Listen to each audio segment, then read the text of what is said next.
Sejam todos muito bem-vindos a esse vídeo especial, essa parceria de vários institutos aqui representados para esse evento fantástico que a Acton Institute está promovendo, o Poverty Cure Summit, que trata sobre vários aspectos, falar sobre pobreza, sobre como enfrentar esse problema, esse fato social, o papel do empreendedorismo, da liberdade econômica, dos valores morais e do florescimento de uma sociedade livre e virtuosa através das várias iniciativas que a própria sociedade deve ter a responsabilidade de tomar e fazer para que haja a promoção desses direitos sociais diretamente através da nossa responsabilidade. Eu sou Jean Regina, conselheiro da Acton aqui no Brasil. É um prazer falar com vocês aqui nesse painel fantástico junto com o pastor Iago Martins, apresentador do canal 2 Dedos de Teologia no YouTube, canal referência de teologia reformada no Brasil,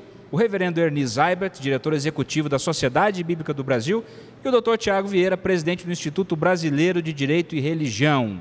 Pessoal, que legal estarmos juntos aí e podemos falar um pouco tanto com o público da Acton, quanto com o público do 2 Dedos de Teologia e também do direito religioso, essa iniciativa de parceria aí para o Poverty Cure Summit. Sejam muito bem-vindos. Uma honra imensa poder falar com um público tão diverso, não é, e tão qualificado, não é, interessados nessa área de serviço ao reino de Deus, serviço ao pobre através de iniciativas privadas. Eu me chamo Iago Martins, eu sou apresentador do 2 Dedos de Teologia, como o Jean me apresentou, presidente do Instituto Schaefer de Teologia e Cultura, especialista do Instituto Mises Brasil. A gente tem trabalhado em várias frentes de popularização de conhecimento econômico, religioso, político no Brasil e me sinto muito honrado de estar aqui. Eu sou o Ernie Seibert, da Sociedade Bíblica do Brasil, diretor executivo. É uma alegria poder compartilhar com vocês, nessa hora tão especial, um tema tão importante para todos nós. Tiago Vieira, presidente do Instituto Brasileiro de Direito e Religião. Saúdo todos vocês aqui, essas instituições, que o IBDR tem uma alegria muito grande de entabular essa parceria. O IBDR, como você sabe, defende a liberdade religiosa, as demais liberdades e também os princípios do direito natural, das virtudes. Então, conversar com esses queridos sobre direito, sobre virtudes, é realmente muito importante para o IBDR. Em nome do presidente do nosso conselho, reverendo Davi Charles Gomes, eu saúdo você também, todos de diversas nacionalidades, diversos países que estão nos assistindo. Uma iniciativa, Jean, da Acton, louvável. Muito bom. Bom, é bom a gente repisar que o trabalho da Acton é um trabalho tanto de pesquisa na área econômica, onde as liberdades econômicas são bastante ressaltadas, a necessidade de uma conformação com as leis. Esse exemplo que nós falamos bastante, que no Brasil nós não temos um paralelo muito correto para essa expressão, que é o rule of law, mas que é a obediência às leis, a obediência à regra do jogo democrático e também, e aí está o grande diferencial da Acton, que é o tempero de valores morais, ou seja, o exercício das virtudes como uma maneira de se temperar nesse livre mercado e dentro das regras do jogo, o florescimento da sociedade. E o nosso papo, a dinâmica, a ideia do nosso papo aqui é justamente essa, né? De conversar sobre direitos sociais. Nós somos brasileiros, nós vivemos numa cultura bastante peculiar e diferente de outros países. Esse painel ele está sendo transmitido para dezenas de países que são alcançados pela Acton. E é importante que nós demos a nossa contribuição, que nós possamos também trazer as nossas dores e produzir alguma reflexão a respeito da necessidade de nós encontrarmos soluções ou de nós buscarmos soluções para problemas existentes, nós promovermos direitos sociais através de bons pressupostos, primeiramente, através de uma boa e correta visão antropológica da pessoa humana, essa que é uma dos valores mais importantes que a Acton também traz, de nós conseguirmos ter uma lente através da qual nós conseguimos enxergar o problema social e nós podemos endereçar soluções e pensar em soluções através dessa lente. E essa lente ela é de entender que existe a necessidade de nós pensarmos em valores de moralidade para que nós possamos, no exercício da virtude, crescer com relação a isso. Bom, então, eu acho que a primeira coisa seria nós pensarmos juntos e aí quem quiser fala, né? Sobre a diferença do Brasil em relação a outros sistemas em outros países no enfrentamento de problemas sociais e na promoção de chamados direitos sociais. Para começo de conversa, o que são direitos sociais? Né? Qual é a visão de direitos sociais? Que tipo de direitos são esses? O que tu me diz, Tiago? Pois então, os direitos sociais, segundo Marshall, nós temos uma escala de liberdades. Primeiro você tem, Jean, as liberdades individuais, as liberdades civis fundamentais, que são forjadas ali no século XIX. Logo em seguida você tem as liberdades políticas, para então no início do século XX você ter os direitos sociais. E os direitos sociais, eles guardam uma relação muito grande com assistir aquela pessoa que não tem a possibilidade de ter condições de trabalho, de ter condições de buscar o pão, de ter uma dificuldade, muitas vezes, de se enquadrar no trabalho, em um emprego. Quando se enquadra, quais as proteções que essa pessoa tem uma vez empregada. Então, isso é um direito social. É garantir a essa pessoa, primeiro, subsistência, depois garantir que ela tenha valores no seu trabalho, que a Constituição brasileira chama no inciso 3º de inciso 4º, valores sociais do trabalho, né? Então garantir a ela a possibilidade dela crescer. Então isso é um direito social. Primeiro é intimamente ligado com a subsistência, depois com a possibilidade dela crescer, para então entronizar o grande princípio que é a dignidade da pessoa humana, liberdades civis fundamentais, liberdades políticas e direitos sociais, para que nós tenhamos o quê? Para que nós tenhamos uma vida com dignidade. Então os direitos sociais estão, ao meu ver, intimamente ligados com ter uma vida com dignidade. Beleza. Bom, a gente sabe daquela divisão clássica, né, Iago, de direitos de primeira, segunda e terceira gerações, né? Então, as primeiras gerações, como o Tiago falou, sobre as liberdades civis e políticas. Esses direitos sociais, então, que vão ser os direitos para uma vida digna, por assim dizer, né? Moradia, saúde, educação, hoje em dia, inclusive, transporte, acessos a meio de comunicação, acesso aos mercados financeiros, inclusive, né? E que transbordam, inclusive, num chamado direito de terceira geração, que são os chamados direitos de solidariedade. E esses macro-direitos dos povos, direito à paz, direito ao desenvolvimento humano, né? E por aí afora. O que você me diz, na tua experiência como pastor, numa capital brasileira tão relevante como é Fortaleza, e também através do teu trabalho na internet, alcançando milhões de pessoas, sobre a tua percepção a respeito de como os direitos sociais são vistos no Brasil, como a sociedade percebe esses direitos sociais no Brasil e a quem ela atribui a responsabilidade de promovê-los, de resolver os seus problemas sociais. Sim.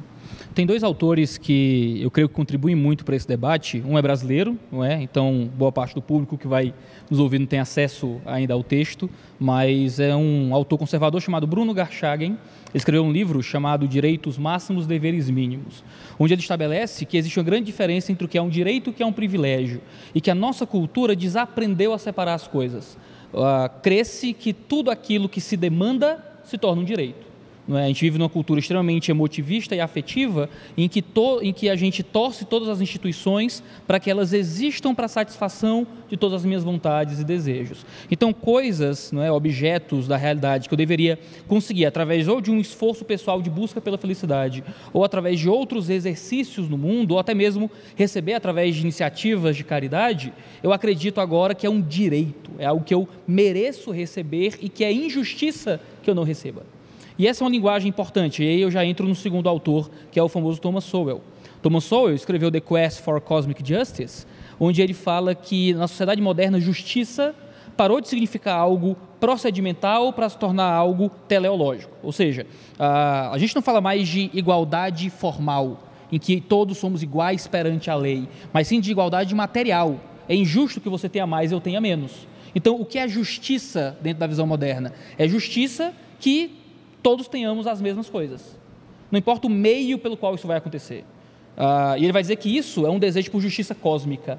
Na verdade, os homens estão procurando, através do exercício de direitos, exercícios governamentais, estatais e de direito civil mesmo, ou até mesmo criminal às vezes, um jeito de corrigir todas as diferenças que existem no cosmos, não é? E unir os homens numa coisa só. Acaba que a própria linguagem de caridade muda. A gente não fala mais de caridade, a gente fala de justiça. Não é mais caridade, não é mais amor, não é mais esmola, agora é justiça social. Se a linguagem muda, se eu chamo de justiça o que era antes um exercício de bondade, o que é que eu estou dizendo? Que você receber algo que eu lhe dei voluntariamente, na verdade é o seu direito. Você merece isso. E isso já volta para aquilo que o Bruno Garchargen colocou, né? Direitos máximos, deveres mínimos. Acaba que nesse ambiente de direito de terceira geração e de uma sociedade cada vez mais positivista e cada vez mais voltada para a correção dos problemas através de um único instituto, que é o Estado, os homens perdem a ideia de que coisas são conquistadas, de que todo direito gera uma obrigação para alguém e que para eu ter alguma coisa, alguém tem que trabalhar para que eu consiga isso. Acaba que é muito difícil saber diferir onde morre o direito e onde nasce o privilégio. Eu acho que esse é um dos grandes desafios de nós hoje, em um contexto de superestados, como a gente estava falando antes, em que o governo só cresce cada vez mais e quer abocanhar cada vez mais cada área da existência. E complementando, Iago, o que você falou muito bem, tive que lembrar de um liberal. Alexis de Tocqueville, quando vai falar da igualdade material, ele diz que a igualdade material é eu enxergar o outro como igual a partir das minhas crenças. Então, a partir de um elemento cultural prévio, meu, eu consigo enxergar o outro como igual e assim, juntos, nós perseguimos o bem comum. Então, a igualdade material, que é importante, ela precisa partir não por uma justiça social, como você muito bem falou, mas a partir de mim. E veja, um liberal dizendo isso. E quando ele faz essa análise nos Estados Unidos em 1835, ele ainda percebe, olha, o povo norte-americano provavelmente vai se tornar uma das maiores nações do mundo, e ele está profetizando, porque lá existe igualdade material. E esse elemento cultural chama-se cristianismo. Por quê? Porque no cristianismo quais são os dois amores que Jesus disse? Amai a Deus e amai ao próximo. Quando você ama o próximo, você perfectibiliza no mundo dos fatos o quê? A igualdade material. Veja, não é um conceito de justiça social, de instrumentalizar a justiça para, não vou dizer semear, mas colher direitos sociais. O direito social é aquele direito que a pessoa tem de ter uma vida digna, mas não porque o Estado vai lhe dar esse direito, mas sim porque, vivendo em sociedade e pensando o próximo como igual, o resultado vai ser esse direito. Quando eu me associo contigo, com o Jean, com o pastor Erni, para ajudar o próximo, isso é uma busca e uma manutenção no tempo de liberdades, porque eu faço isso por minha vontade, e também uma busca de direitos sociais. Por quê? Porque no momento que nós nos unimos, nós conseguimos estender a mão para aquela pessoa que ainda não consegue fazer isso, para que no momento seguinte ela possa fazer isso. E aqui eu vou pedir para o pastor Erni falar um pouco para a gente da experiência que ele tem na Sociedade Bíblica do Brasil, desse se unir com outros como uma sociedade para ajudar o próximo, para que esse próximo, num futuro imediato, não imediato, porque isso demora um pouquinho, mas no futuro imediato ele venha ajudar o próximo e assim criar uma corrente de igualdade material e não de justiça social. Deixa eu fazer um pequeno comentário um pouco antes. O corte histórico de todos esses pensadores é mais ou menos 1700, 1800, quando se falou do acordo social. A partir daí você construiria a sociedade.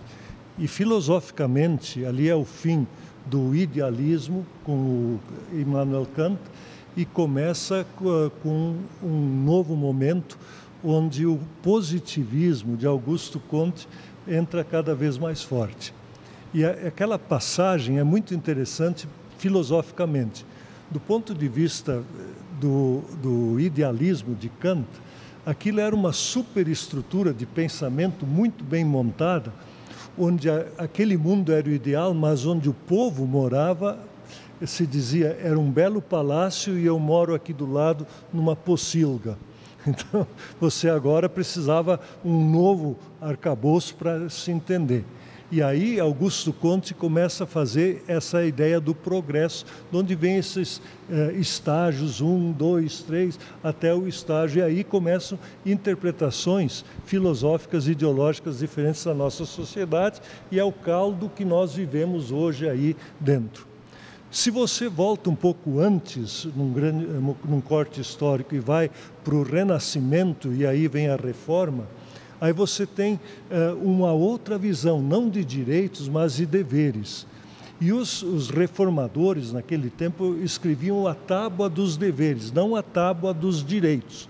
E começavam com a tábua dos direitos dos governantes, depois dos deveres dos governantes, a tábua dos deveres dos cidadãos, a tábua dos deveres da família, e cada um tinha seus deveres em relação ao próximo. Aí vamos agora para dentro, olhando esses dois lados da moeda, como é que a gente poderia colocar um cimento cristão no meio dessa divisão social? E aí volta aquele grande cimento social que Jesus ensinou, que é o amor. Quando você tem um amor desinteressado, você não tem soluções éticas nem legais, você tem amor. E o amor torna a vida possível. O amor torna possível, inclusive, pessoas que têm diferenças viverem juntas. Ele torna possível, inclusive, pessoas que cometem erros serem perdoadas e começar de novo. Esse é o amor. Esse é o amor, os dois amores, o amor a Deus e o amor ao próximo. Na sociedade bíblica, o que a gente faz? A gente coloca o texto bíblico como soberano. Deixa o texto falar. O texto fala. A gente tem uma convicção básica, e o cristianismo tem uma convicção básica, chama aquele texto de palavra de Deus. Dizer, isso aqui é a revelação, é a palavra de Jesus. Está bem, mas deixa ele falar, eu não preciso interpretar, e deixa ele falar. E aí a gente diz, agora vamos temperar isso com o amor, que é um ensinamento fundamental de Jesus, que cobre, na palavra bíblica, multidão de pecados, que torna possível pessoas com convicções diferentes viverem junto, aí está o cimento social, e que torna possível, inclusive, as diferenças sociais serem cobertas, não de uma maneira romântica, mas de uma maneira concreta, onde um não explora o outro, mas um serve o outro em amor. Então, é interessante uma palavra, isso vale para a igreja como vale para o Estado. Na Bíblia, a palavra para ministro, é uma palavra grega chamada diácono, transliterado para o português. Diácono é o servo que serve no pó, diáconos, ele serve através do pó. Então, se a gente aplica isso na igreja, o ministro da palavra, seja o pastor ou o líder da igreja, ele é o que serve a palavra, ele é o que serve aquelas pessoas, ele é o servo daquela igreja, ele não é o Senhor, ele não é o ministro todo-poderoso no sentido que nós vemos hoje. Na mesma coisa no Estado, e aí se coloca para o Estado os ministérios. O ministro da educação não é a quem nós servimos na educação, mas é o ministro que serve a educação, que torna a educação possível.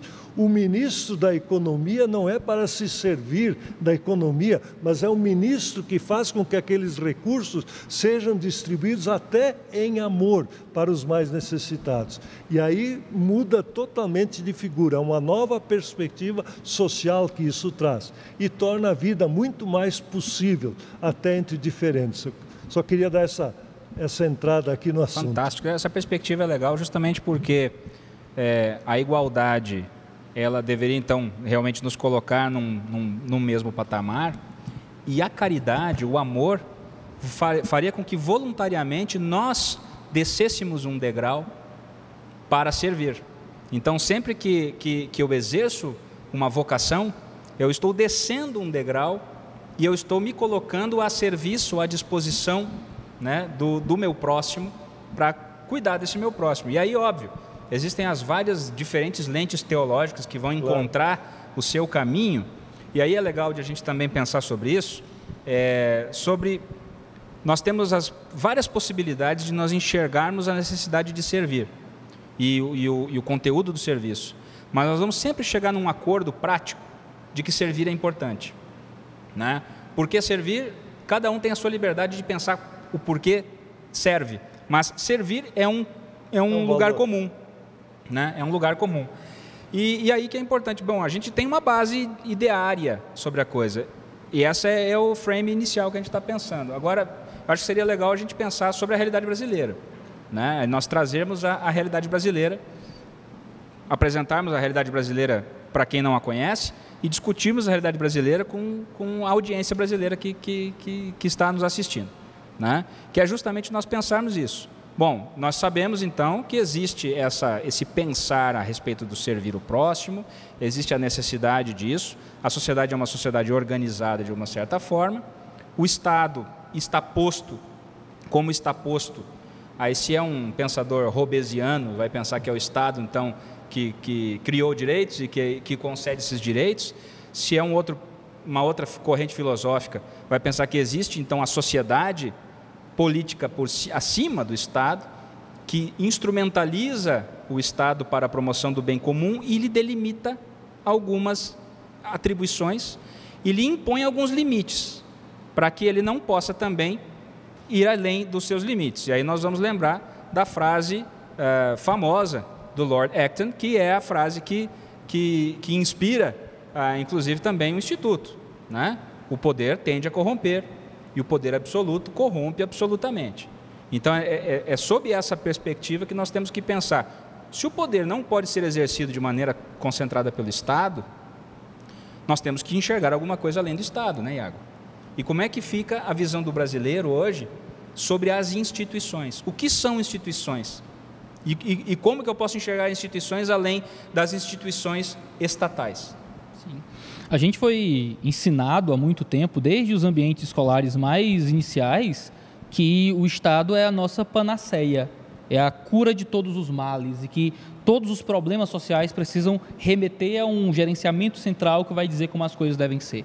E isso é muito triste, até pelo aspecto formacional disso no caráter do indivíduo.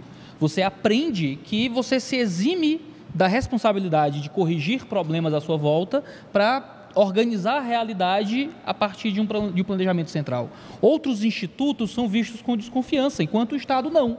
Então, a igreja é vista como uma instituição que só quer conseguir dinheiro de pessoas simples, as empresas são instituições que só existem para o lucro de pessoas más, que de alguma forma tomam aquilo que é do pobre, mas o Estado não. O Estado é aquela instituição impoluta que vai resolver todos os problemas, ainda que o brasileiro tenha a tendência de desconfiar de todos os políticos. Não é? Como é que a gente consegue explicar essa desconfiança absoluta da figura do político, mas uma crença e um poder de cura completa da instituição do Estado? Não é? Acaba que a gente enfraquece os próprios institutos alheios ao Estado, como se esses institutos não fossem fortes o bastante para solucionar problemas sociais, como se os problemas sociais só pudessem ser resolvidos se o Estado os extinguisse por completo. Tem pensadores brasileiros, de forma geral, que costumam dizer que a caridade privada é incerta, enquanto a ação estatal, a caridade estatal, ela é mais presente. No meu trabalho de pesquisa com moradores de rua aqui no Brasil, eu passei um ano pesquisando moradores de rua, publiquei esse trabalho em livro. O que eu encontrei... um livro fantástico, A Máfia dos Mendigos, é um livro que tem que ser conhecido pelo público no Brasil, né? Obrigado. O que eu encontrei foi algo bem diferente. O Estado não está lá. O Estado, ele cumpre funções muito pequenas, mas quem está cuidando de moradores de rua, por exemplo, são instituições privadas o tempo inteiro. Então, é pessoas que não têm nada a ganhar com isso. São igrejas, são ONGs, são grupos espíritas, são torcida organizada de time de futebol. Mas o governo aparece muito pouco, porque a caridade privada ela é presente, ela é constante, ela é frequente. A caridade estatal ela depende de funcionários, de pessoas que são pagas para aquilo. E veja, como é que você pode profissionalizar a caridade e achar que vai ser um instituto de indivíduos que são pagos porque fizeram um concurso público para trabalhar para o Estado, que vão se importar num nível de vida com pessoas em sofrimento ao ponto de se desgastar. Isso é esperar de indivíduos que muitas vezes têm meros interesses profissionais, que eles permaneçam em um tipo de ato que é moral, que é humano, que não faz sentido profissionalizar isso, que se justifica a partir da iniciativa privada, de homens e mulheres que podem solucionar problemas sociais através de seus interesses de cuidado, de amor e de esperança. Agora, o Estado teria uma função muito nobre de parar de atrapalhar esse processo e de incentivar esse processo. Quando ele assume para si essa função e tira de nós parte do nosso dinheiro que nós poderíamos usar para isso, o que é que ele faz? Não tirar de nós parte do nosso poderio de caridade. Se houvessem modos dentro da Constituição brasileira, dentro das leis brasileiras, de recebermos isenções de impostos, de recebermos certos apoios como instituições para esses atos privados de caridade, o Estado estaria incentivando quem melhor pode atuar nessa esfera. Se são problemas humanos, não só problemas financeiros, mas os indivíduos possuem as mais variadas batalhas morais, espirituais, emocionais, psicológicas ou históricas, não é um instituto impessoal com burocratas em um governo central que vai cuidar dessas pessoas, mas outros indivíduos motivados por um interesse humano, por uma visão antropológica que traga a todos os seres humanos essa grande comunidade da existência. O Estado faria um ótimo trabalho em parar de atrapalhar tanto esse tipo de serviço. E assim, Iago, algo muito interessante, e não vou usar o termo cimento, mas vou usar o termo fermento, que Jacques Maritain fala muito no livro dele, O Homem e o Estado, que é o fermento do Evangelho. E me parece que falta o fermento do Evangelho. Veja, a gente está falando de uma realidade brasileira, que tem todo um contexto histórico português e etc. Agora vamos para a realidade britânica. Estava estudando sobre o plano Beveridge, que foi o plano que nasce de um relatório, de uma necessidade de organizar a seguridade social, os direitos sociais no Reino Unido entre guerras, e especialmente para o pós-guerra. E ali então se cria a seguridade social, o sistema de seguridade social universal, que o Brasil acaba copiando via Estado. Então você vê isso no Reino Unido. E agora, em 2018, isso é uma pesquisa de satisfação no Reino Unido, onde perguntaram para os britânicos quais são as entidades que você mais tem orgulho. A primeira entidade foi a National Health System, o NHS. O que é o NHS? A Seguridade Social Estatal. Qual foi a segunda? A História Britânica. A terceira, Forças Armadas. A quarta, a Família Real. Onde é que está a caridade? Onde é que está o fermento do Evangelho? No Reino Unido, que nós sabemos que é um Estado cristão, que foi o berço, junto com a Alemanha, da Reforma. Então, no Reino Unido, nós percebemos, 2018, agora, uma seguridade social onde é patrocinada pelo Estado, onde essa caridade que você muito bem fala, esse fermento do Evangelho, esse cimento social que o pastor Erni colocou, também não constou, pelo menos na pesquisa de satisfação do povo britânico. Então, eu acho que falta nós. O maior inimigo é o nosso espelho. Então, falta caridade, falta amor, falta evangelho. Não é, Jean? O que você acha? Falta virtude. Quero pegar esse gancho aí e perguntar para o doutor Erni, porque a gente, no direito religioso, nós conhecemos a realidade de algumas milhares de igrejas, mas a SBB se não for a única instituição, é uma das únicas instituições no Brasil que dialoga com todas as tradições cristãs. Então, se ela dialoga com todas as tradições cristãs, ela dialoga com mais ou menos entre 190 e 200 milhões de pessoas, porque é a soma da população que tem a opção religiosa, que tem a sua cultura religiosa, sua vida religiosa ligada às diferentes tradições cristãs, entre o catolicismo e as diferentes tradições protestantes. Doutor Erni, pela sua visão da SBB e a sua experiência ministerial, como é que o senhor entende que a igreja brasileira enxerga a promoção de direitos sociais? Ela pega para ela essa responsabilidade, ela terceiriza para o Estado, ela faz uma casadinha? Qual que é a visão da igreja a respeito dessa temática? Ela entrega para os fiéis? Eu acho que ela não pergunta, ela não faz essa pergunta dessa maneira. Durante a pandemia foi publicado um artigo no New York Times de um professor universitário que não é cristão, ele se identifica como judeu, né? E ele estava naquela questão de quem deveria fazer a caridade, quem deveria promover o bem-estar social, o direito social.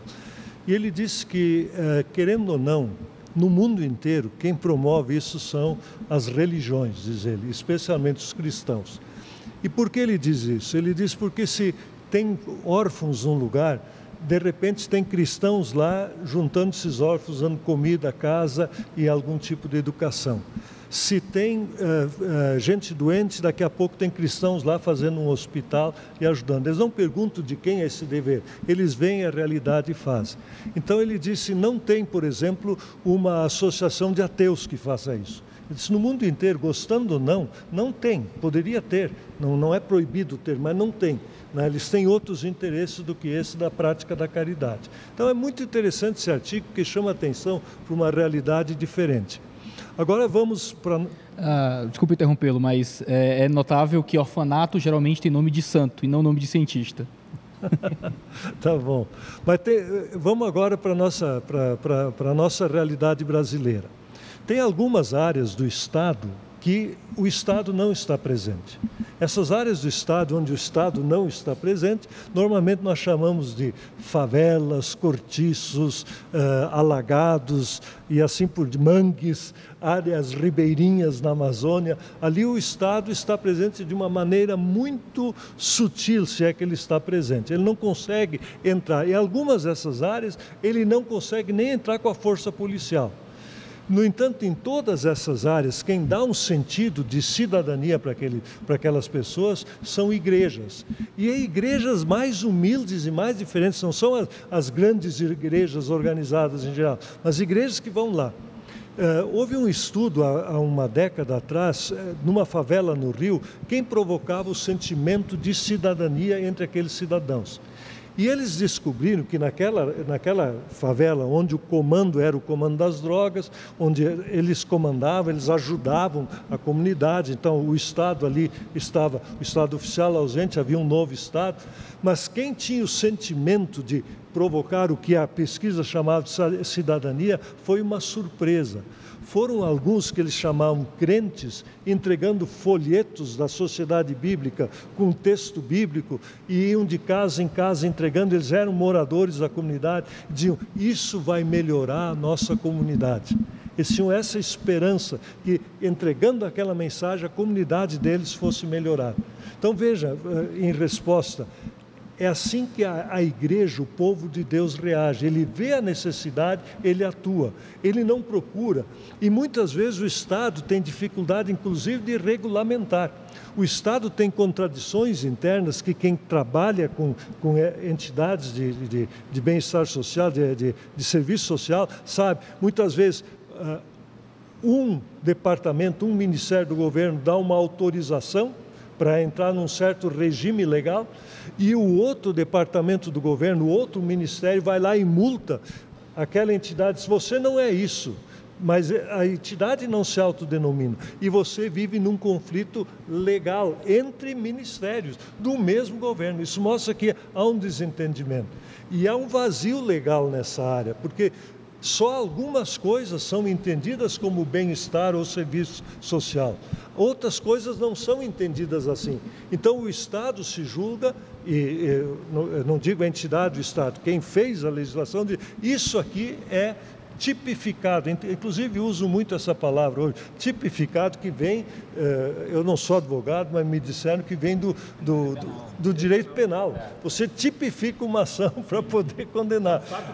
Hoje, a ação social tem que ser tipificada, senão não é ação social. Então é muito curioso o panorama que nós vivemos hoje dentro desse conflito de entendimentos. E até para te complementar, tem uma instituição da Califórnia, que o nome é Pew Research. Ela fez uma pesquisa em 26 países, e fez no Brasil também, verificando quais as instituições da sociedade que geravam cidadania. E essa entidade verificou no Brasil que, dos cristãos, 30%, e dos cristãos, aqueles que frequentam a igreja pelo menos mensalmente, né, eles colocaram assim, 30% dessas pessoas estavam vinculadas diretamente com assistência social e com promoção de direitos sociais. 30% dos cristãos.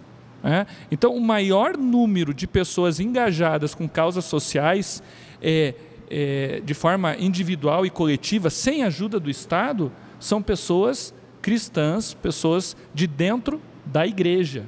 Então, acho que esse fato é importante e tem tudo a ver aqui com o que nós estamos falando, né?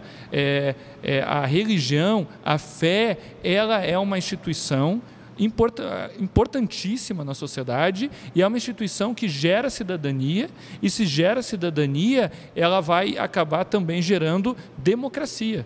Por quê? Porque não existe democracia sem liberdade e sem igualdade. E para você ter liberdade e igualdade juntas, que é tão difícil, você precisa ter o quê? Você precisa ter a cidadania, porque a cidadania é a participação popular. E a participação popular não é soviética. Vamos lá e decidir aqui, votar e tal, não é isso. Participação popular é a união das pessoas para preservar as suas liberdades e para ajudar o próximo. Caritas. Então, eu acho que tirar a fé desse contexto é simplesmente tirar o fermento do evangelho da sociedade, que é o que me parece que está acontecendo, né, Jean? E aí, de novo, né? Nosso tema aqui é o papel das private charities na promoção desses direitos e como isso funciona e como é necessário aqui no Brasil somente, né? Nos Estados Unidos você tem mais ou menos 430, 440 bilhões de dólares que são valores doados para a caridade, né? Os valores que é o charitable money. Doados, né? Por quem? Pela sociedade como um todo, né? Não é pelo Estado. Não, sociedade. E 30% mais ou menos desse valor são dízimos e ofertas para as igrejas. Então, são 100 e poucos bilhões de dólares no ano que as igrejas ganham em termos de ofertas e dízimos para fazer o seu trabalho. E eles têm muitas métricas lá. Aqui no Brasil nós temos dificuldade de encontrar métricas, de encontrar números para nós podermos entender esse fenômeno de uma maneira melhor. Existem dados um pouco menos difíceis de apurar, e dados últimos assim da Receita Federal 2013, dizendo sobre mais ou menos 20 e poucos bilhões de reais que movimentam nas organizações religiosas. Mais recentemente, o Fórum Nacional das Instituições Filantrópicas, o FONIF, o Dr. Ernie deve conhecer bem, que é um movimento, especialmente das entidades de ensino e de saúde, em prol de conseguirem um espaço de interlocução melhor com Brasília, com o governo federal, porque o governo federal e o Estado como um todo precisa se financiar. O financiamento dos direitos sociais dentro do federalismo fiscal ele é muito difícil e engessado, então é óbvio que a máquina arrecadatória do Estado quer aumentar cada vez mais a arrecadação. E o FONIF ele conseguiu criar uma métrica mostrando que cada real que é desonerado, né, que existe a desoneração, ou seja, que doado para a instituição financeira com incentivo fiscal, ele tem um retorno de R$6. Ou seja, a iniciativa privada, através da caridade privada, consegue entregar esse valor, esse grande valor, de cada real valer R$6 em termos de retorno de serviços, e ainda assim não existe um adensamento desse olhar de eu tenho que entregar direto para quem faz. Por que eu tenho que ter um intermediário chamado Estado que vai receber o meu dinheiro, determinar quais ações ele entende que são as ações relevantes para que daí eu possa trabalhar?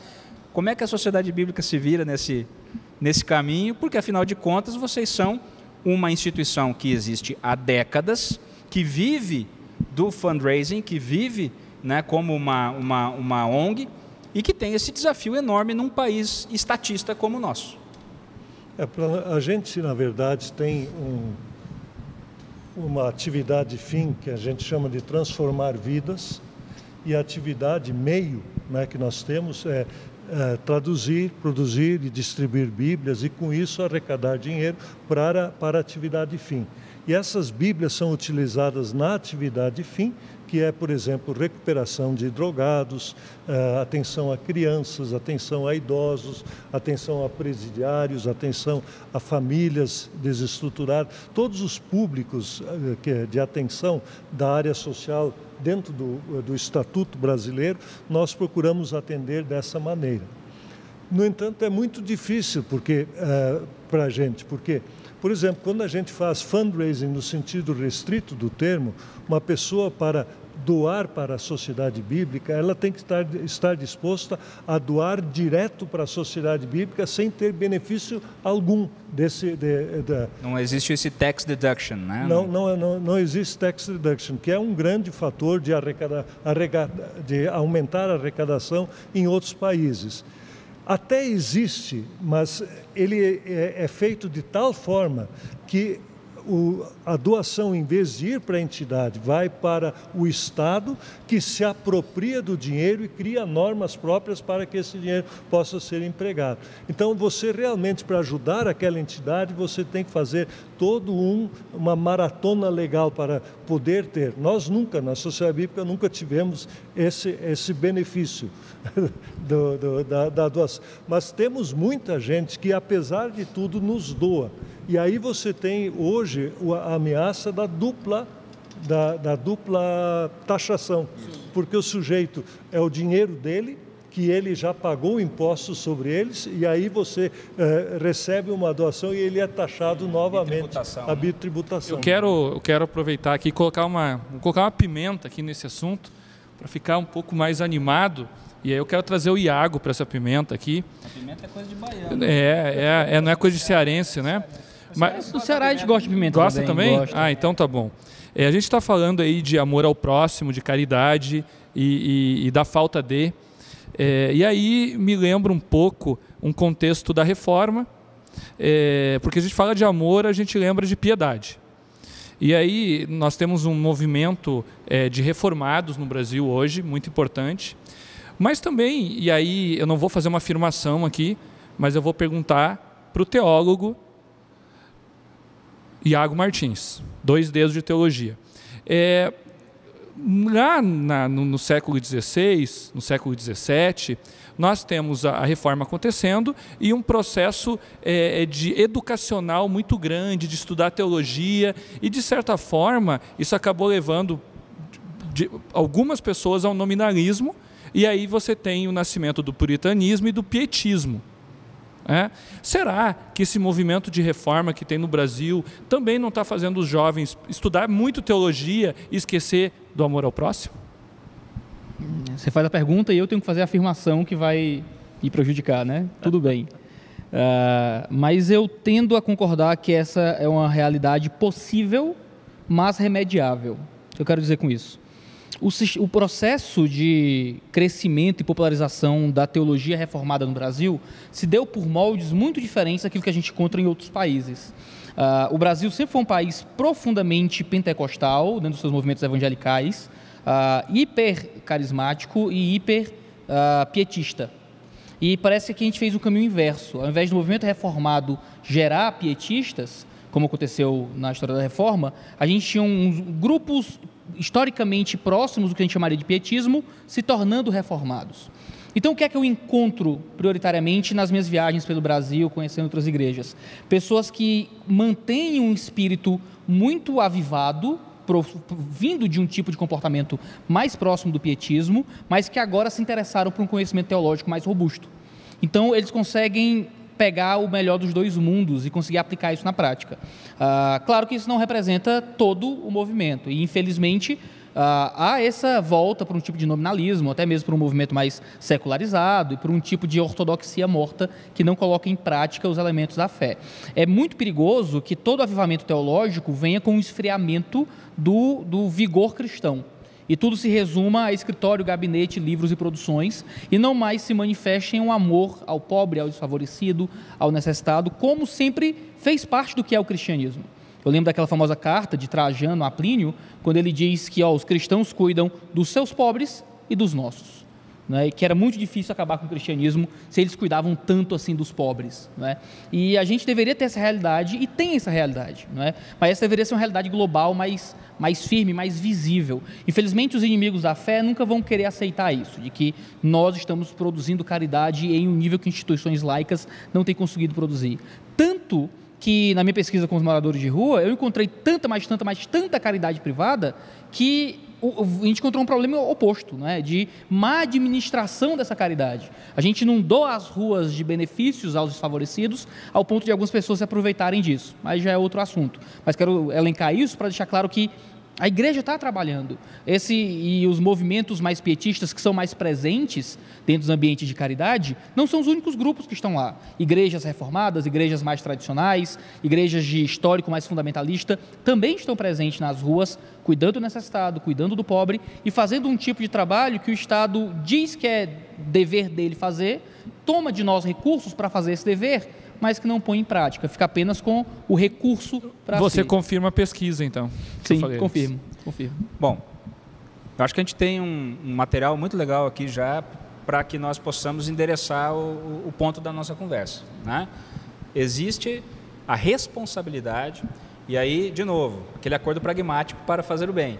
Se isso é pela teologia que vai mostrar um princípio da subsidiariedade, da soberania das esferas, da doutrina dos dois reinos, seja o que for, né, nós vamos chegar àquela ética cristã, né, ou a ética social fundamentada em valores civilizacionais da cultura judaico-cristã, que vão colocar o amor no centro, sem dúvida, né? O que o irmão falou aqui, eu achei uma coisa realmente maravilhosa, dizer que o cristão faz, ele vê a necessidade e se envolve com ela. Às vezes ele não questiona a respeito, não pensa de quem é o dever, quem tem. A gente vê o pobre e tá bom, a gente teoriza já.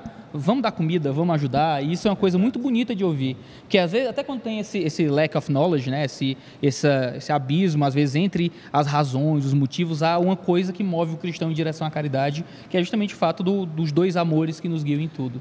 O que eu acho que ajuda para a gente, do ponto de vista teológico, depois a gente pode aplicar isso a outros ramos do conhecimento. A teologia, ela normalmente é ensinada em 4 áreas, é dividida. Isso foi um teólogo alemão, Schleiermacher, que inventou, e a maioria dos cursos de teologia hoje se organiza assim. Tem uma teologia que é chamada de bíblica, que estuda a Bíblia, o texto bíblico. Tem outra teologia que se chama dogmática, que estuda as doutrinas, elabora o arcabouço doutrinário. Uma outra que é histórica, procura ver como isso se aplicou a cada fase da história. E a outra que é uma teologia prática, que procura ver como é que isso se aplica na pregação, no aconselhamento, na administração e assim por diante. Onde é que está o ponto de diferença? Por exemplo, se alguém é extremamente dogmático ou sistemático na sua aproximação, ele, em geral, ele não olha o problema, ele olha a doutrina e se contenta, e aí fica aquela ortodoxia fria. Se ele fica só na teologia bíblica e vive aquele arcabouço, mas não teoriza, ele também se perde, ele fica num emocionalismo inconsequente muitas vezes. Aí é preciso o equilíbrio. Agora, se você vai, por exemplo, para a área do direito, que não é minha área de trabalho, eu não sei como é que o direito se organiza, mas deve ter lá um direito sistemático. Aquele que diz, não, as leis são assim, se organizam. Não interessa se é certo ou errado, mas assim que nós nos organizamos, eu vou julgar, ele pode cometer injustiça no direito. Então você vê, o mesmo fenômeno ocorre. E outro que sabe todas as leis, mas vê que ela não se aplica, ele também tem que aplicar ao direito, porque ele está dentro do mundo das leis, mas ele vê que em determinado momento ele tem, não, mas aqui eu não posso fazer isso. Então o equilíbrio também entre a prática e a teoria. E isso eu acho, dentro do mundo da fé, do cristianismo, quem faz esse equilíbrio é a teologia bíblica de novo.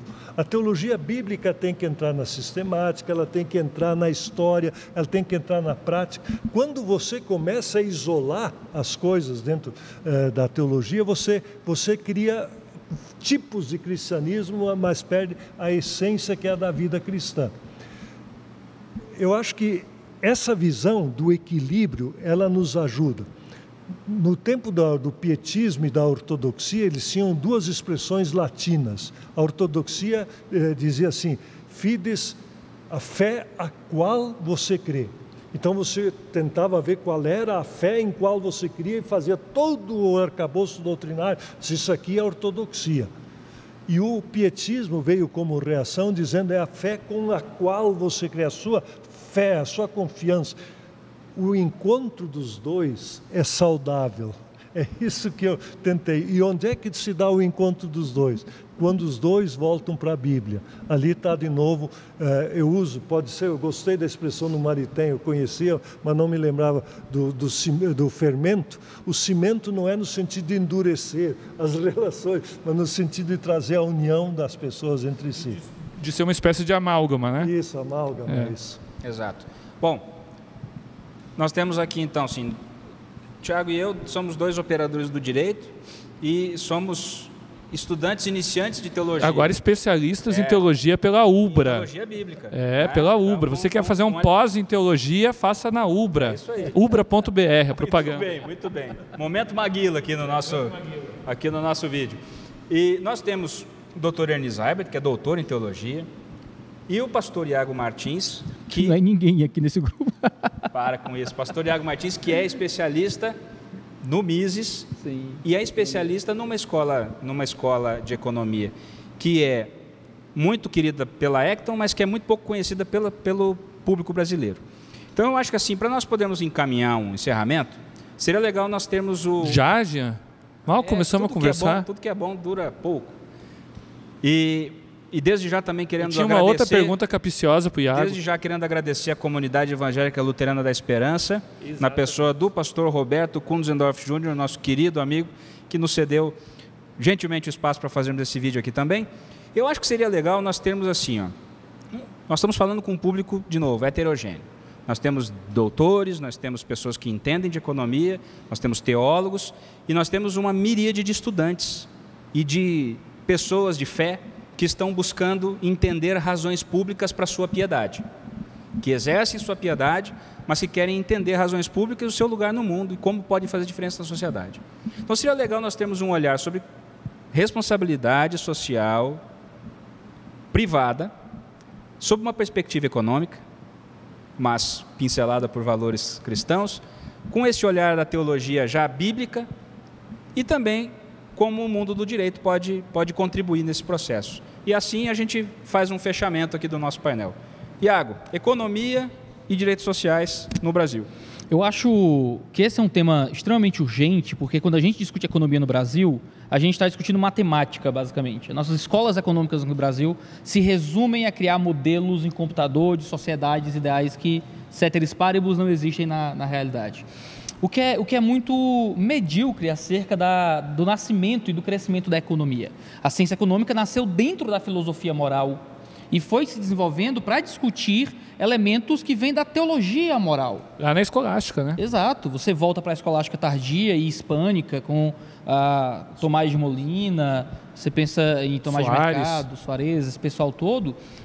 Você tem ali a escola de Salamanca, a escola de Coimbra, produzindo tanta coisa maravilhosa sobre a economia de uma perspectiva moral, não é? E até mesmo o próprio Adam Smith, quando escreveu sobre a pobreza das nações e a riqueza das nações, que ele não estava escrevendo material de economia, ele se creu escrevendo material de filosofia moral, não é?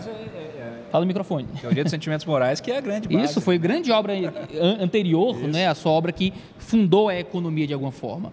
Então, dentro do contexto nacional, quando a gente está discutindo moralidade e mercado, nós não estamos discutindo coisas diferentes. Falar simplesmente em maximização do lucro é só parte do processo. Falar de como é que eu faço com que a minha empresa funcione melhor e resista a longo prazo é só parte do processo. Quais são os valores morais que guiam todo o processo econômico? Como é que eu entendo as bases religiosas de um mercado, né? Já que é uma grande tradição falando, a gente não fala apenas com relação ao Estado, né? Que a gente critica muito, essa idolatria estatal, mas há vários autores, principalmente da esquerda, que escreveram sobre o capitalismo como religião, mas outros autores também, dentro de movimentos mais conservadores e religiosos, que expõem certos perigos e desafios das relações de mercado como se configuram modernamente, se a gente ignorar suas bases religiosas e o desafio de Mamon se tornar uma religião substituta. Então, dentro de um aspecto econômico, puramente econômico, nós precisamos voltar a uma antropologização da economia. Eu gosto muito de Hermann Doiver e muito de Ludwig von Mises, quando ambos apresentam as esferas sociais como algo que provém do ego humano. A economia não existe fora dos indivíduos, não é uma coisa externa a nós, mas a economia existe como nós em relações de mercado. Tem uma frase que é um tanto forte para públicos mais conservadores, mas é dizer que nós somos o capitalismo, né? Nós somos o mercado, no sentido de que não existe um mercado alheio a mim, ou um capitalismo alheio a mim, mas ele existe como decisões humanas constantes e frequentes. E um parêntese, a deturpação do capitalismo acontece com o capitalismo de laços e de compadrio, que é exatamente... É a deturpação de nós como seres humanos. Exato. Se nós voltamos a uma sociedade virtuosa, a uma sociedade justa, a uma sociedade moral, se a gente começa a se preocupar mais com a formação humana, o que é que a gente tem em consequência disso? Se o mercado existe como fruto do ego, se as relações humanas, também suas relações econômicas, é fruto de quem nós somos, a gente tem relações mais justas, mais humanas, mais morais. Então, eu acho que um dos grandes problemas que nós temos é discutir como moralizar o capitalismo sem discutir como moralizar o ser humano. Como melhorar as relações de mercado, sem discutir como melhorar as relações humanas. E isso vai colocar a caridade no centro de volta. Porque aí eu não consigo mais simplesmente dividir o que é caridade, o que é mercado, o que é economia. Tudo que eu tenho são seres humanos em suas interações. E nessas interações eu tenho moralidade, eu tenho amor, eu tenho sacrifício, solidariedade, valores que vão sendo cada vez mais florescidos na cultura. Então, o trabalho de um pastor, o trabalho de um professor, o trabalho de um pai, o trabalho de um líder comunitário que gera valores morais justos e bons, é o trabalho de criar uma sociedade de mercado mais generosa, mais solidária, que vai olhar para os necessitados e para os fracos de forma muito mais interessada do que simplesmente em pensar o mercado de forma matemática. Maravilha. Dr. Erni, o trabalho da interconexão das dimensões das pessoas através de um olhar teológico para a promoção dos direitos sociais no Brasil. Eu vejo a discussão agora, nós estamos ainda aqui no Brasil na pandemia, embora já num estágio que ela está baixando na curva, mas no início dessa pandemia se falava assim muito, agora vamos cuidar da vida, da saúde e depois vamos cuidar da economia. Eu acho que da economia não precisa cuidar nunca, porque a economia é fruto do trabalho. E o trabalho é feito pelas pessoas para servir o próximo. E em nenhum momento da nossa vida nós podemos descuidar de cuidar do próximo. Se nós cuidamos bem do próximo no nosso trabalho, mesmo no trabalho organizado de uma sociedade, onde você divide o trabalho em setores, em atividades e tal, mas se aquilo é visto como cuidado ao próximo, como um bem social, então você não precisa cuidar da economia, porque ali está dentro o amor. Então, eu acho que aí mostra um pouco o quanto nós nos distanciamos do fator social. E a pandemia chegou para mostrar, sim, mas se você estiver saudável, você tem tempo para cuidar de alguma coisa, qual é o ideal de vida de um ditado desse? Agora você cuida da saúde para depois cuidar da economia. E aí o ideal de vida, muitas vezes apresentado, não é o ideal de serviço. O ideal da economia seria eu ganhar o máximo para trabalhar o mínimo. Numa linguagem bem popular, e muitos vão entender isso aqui, muitas vezes o pai diz para o filho assim, filho, vai estudar para você não precisar trabalhar como eu precisei trabalhar. E aí ele mostra a visão negativa que ele tem sobre o trabalho. E a economia, sim, tem uma visão positiva, porque se ele pudesse ter muito dinheiro e não trabalhar, seria a vida ideal. Esse é o ideal ao revés, é o ideal que destrói o relacionamento humano, o ideal que não deixa o amor florescer, as virtudes, como você falou, florescer. Então, eu acho que ele se afasta um pouquinho da vida e vai para uma esfera que não tem nada a ver com a realidade humana. Fantástico. Tiago, a caridade privada, na dimensão da cidadania que modela tanto o Estado, quanto também ela modela a sua própria noção como sociedade. Como é que o direito pode ajudar como ferramenta de promoção do bem, de promoção das virtudes, não apenas através da força coercitiva do Estado. Nós temos que cuidar porque é bonito, é bacana, tem impacto falar cidadania modelando o Estado. E é importante mesmo. O cuidado maior é quando o Estado começa a modelar a cidadania, né? E aí eu acho que é o papel do direito. O papel do direito é não deixar o Estado modelar a cidadania. O direito tem esse papel de promover a ordem social, de não deixar que o caos se estabeleça e também de limitar o papel do Estado. Quando o direito consegue limitar o papel do Estado e permite que as pessoas floresçam, que as pessoas possam exercitar a autonomia de suas vontades, que possa, e aí eu vou ter que ser obrigado a lembrar de Tocqueville de novo, possa se unir com outros, se assim quiser, para lutar pelos interesses da polis, pelos interesses da cidade. E aí vou lembrar também de Aristóteles, aí sim, aí nós temos o direito fazendo o seu devido papel. Agora, se o direito se junta com o Estado para que, então, dessa forma, diga como a gente deve exercer a cidadania, aí nós temos um problema. Porque quando eu não exerço a cidadania, quando eu não participo da cidade por um interesse próprio, o que acontece? Eu tenho um individualismo exacerbado. Quando eu tenho um individualismo, um egoísmo, o Estado toma o meu lugar. E quando o Estado toma o meu lugar, ele vai se agigantar cada vez mais a chegar a um ponto que ele modela a cidadania, porque ele diz como eu devo atuar no Estado. E eu acho que esse é o grande papel do direito, criar meios para que nós possamos exercer as nossas liberdades, e aí vem o papel do Evangelho, vem o papel não só do Evangelho de Cristo, mas das fés de maneira geral, porque nós somos uma laicidade colaborativa que se assenta sobre 3 princípios: separação, liberdade, mas colaboração. Então, vem o papel das fés de ser esse fermento de fazer com que as pessoas, então, deixem de lado o egoísmo e participem da cidade.